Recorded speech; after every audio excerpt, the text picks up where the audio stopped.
Hello friends, in this lecture we will study parallel and transverse magnetic field effect on charged particles or motion of charged particles. In the previous two lectures we have studied this behavior of electric field or effect of electric field on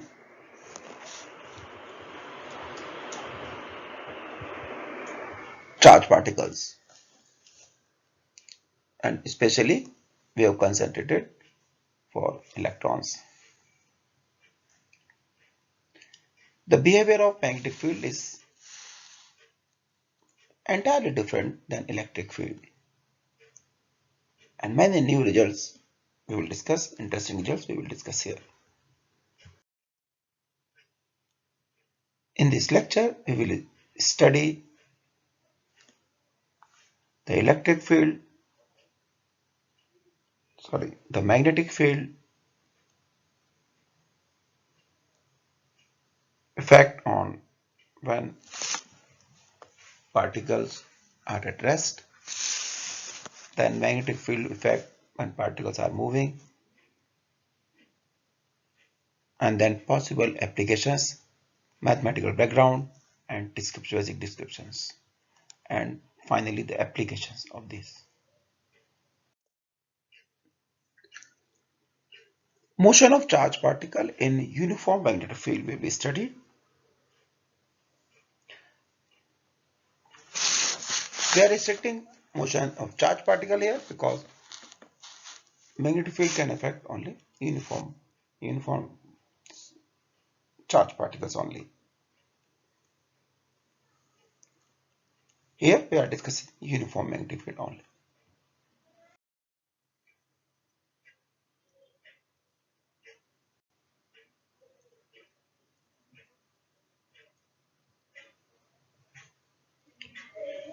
A static magnetic field does not exert any force on a charged particle at rest.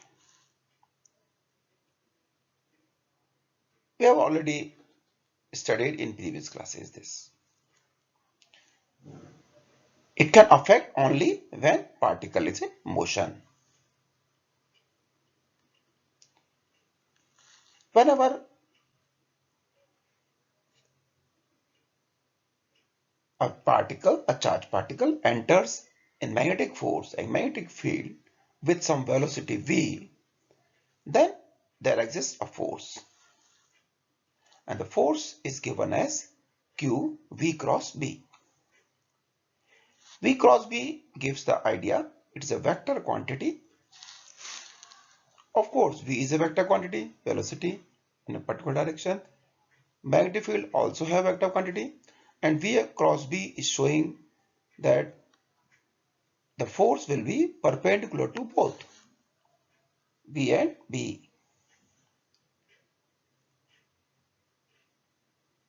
You can also write this as qvb sine theta.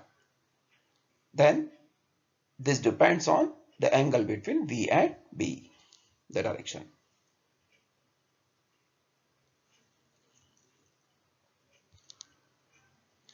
We have obtained this part use.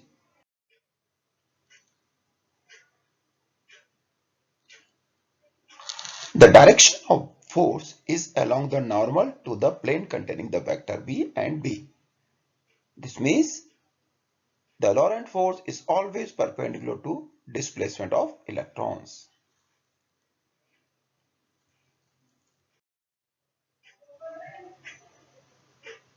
Let us calculate the work, if it is there, work done by the magnetic field. Assume that the dx is the very small displacement of electron in the time interval dt. If in the time interval dt the displacement is dx, then the work done dw can be done as fl dot dx. Yes, work is FL dot dx. It's a scalar quantity, so scalar product. Scalar product and vector product are very important here. As a prerequisite, you must learn these things. When this will be scalar, when this will be vector. So dw is FL dx. Dx is the displacement. If v is the velocity, then we know this. Velocity is equal to displacement upon time. So v is equal to dx over dt. By this, we can write the value dx as v dt. Now, we can also put the value of VL here, FL here, as we obtained in the last slide. The FL can be done as Q V cross B. If we put this value Q V cross B and V dt, then the answer will be 0.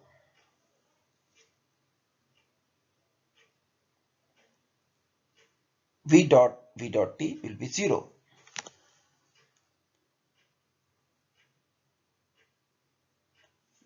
We can also prove this as using vector notations. This implies that the steady magnetic field does not work when charged particle is displaced. No work will be there on displacement of charged particle. This means that the kinetic energy of charged particle doesn't change due to action of magnetic field. No change in the kinetic energy. We should note this. Why we got 0? We got 0 because force due to magnetic field and the velocity are perpendicular to each other. If these two are perpendicular to each other, we can write F dot V, FL dot V or FV cos 90, MAV cos 90 should be equal to 0. A can be done as dV by dt. V is also there. So you can also calculate this, the d by dt of V square by 2 is equal to 0 or half mv square is equal to constant or V is equal to constant. The applied magnetic field can only change the direction of the velocity vector. It can't alter the speed of moving charged particle. I must emphasize this. Then this is a very important conclusion we obtain whenever we apply magnetic field. It can change only the direction, not the speed. Kinetic energy is constant. Work is not there. From exam point of view, this is also very important to learn. If the motion is parallel to magnetic field or we are talking about longitudinal field. Actually, we have two types of field, longitudinal field or transverse field. If the field is longitudinal, then the charged particle move along the magnetic line of induction and the Lorentz force is given by same QV cross B or QVB sin theta. But in this case, since sin 0 angle is 0 between V and B, both are moving in the same direction. So QVB sin 0 should be equal to 0. Similarly, if charged particle move opposite to the field lines, then Lorentz force is again given by QVB sin theta. What will be the angle? If both are moving in the same direction and we are taking angle 0, then if both are moving in opposite direction, the angle will be 180. So again, force will be 0. In both the cases, the charged particle continues to move along the initial direction of motion without change in speed or direction.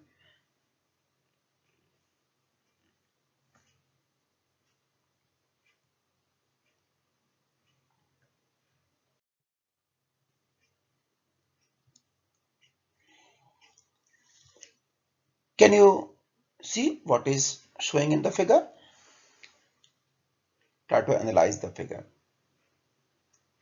In the figure, it is shown that we have magnetic field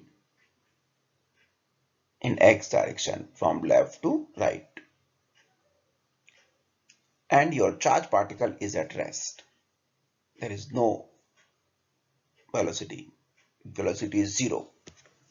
If the charge particle is at zero velocity, then there will be no force. No force exists by the magnetic field. This is shown in this figure. All of you must have the habit to observe the figures and write down the things. Most of the time, the figures are self-explanatory. Can we see what is shown in this figure?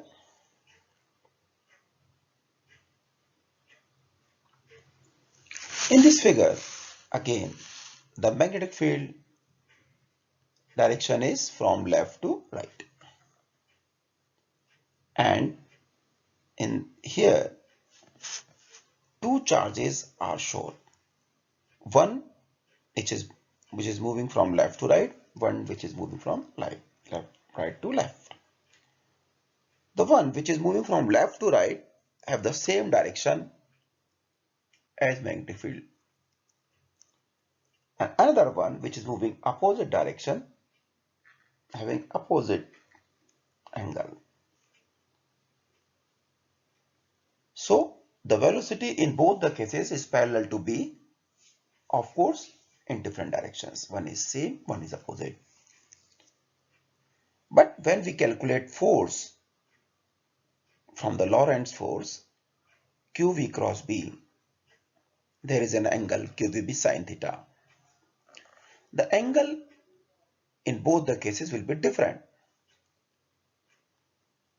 If the particle is moving in the same direction, the angle will be 0 degree, and so FL is 0.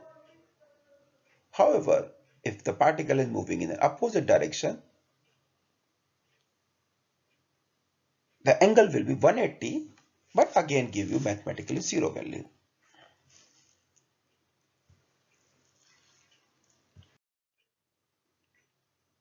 Now we will study the motion of charged particles perpendicular to magnetic field. The particle is moving in downward direction or upward direction. Suppose particle is moving in downward direction and particle is negative.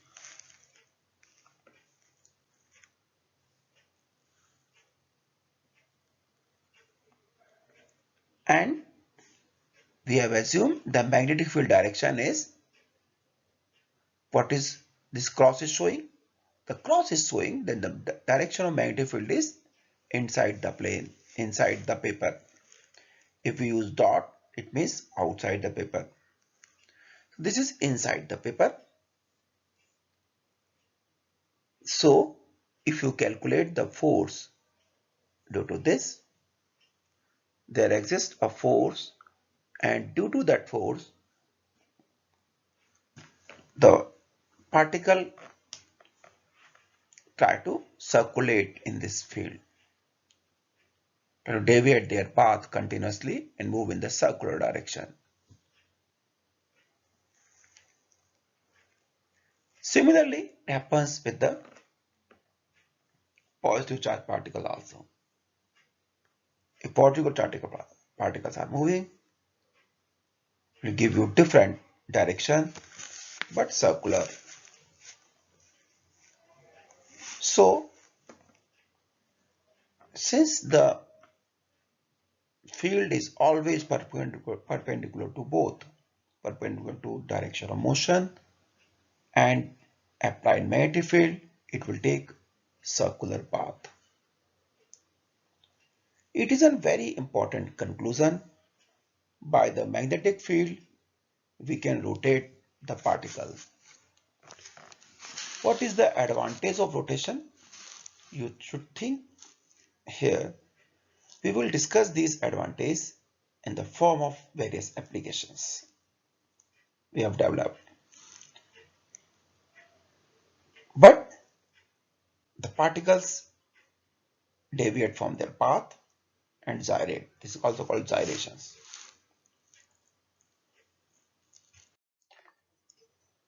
In this lecture, we have studied the behavior of charged particle in magnetic field, specifically longitudinal magnetic field, and basic idea of transverse magnetic field. We will extend this idea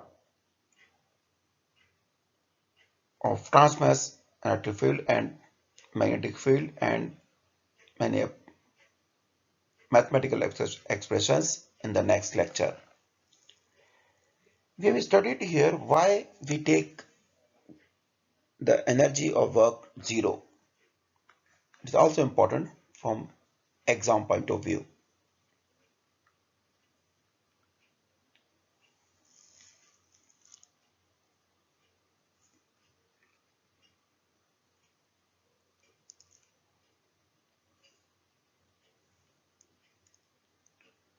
For references, you may please refer to your textbooks or Engineering Fields by Shir Sagar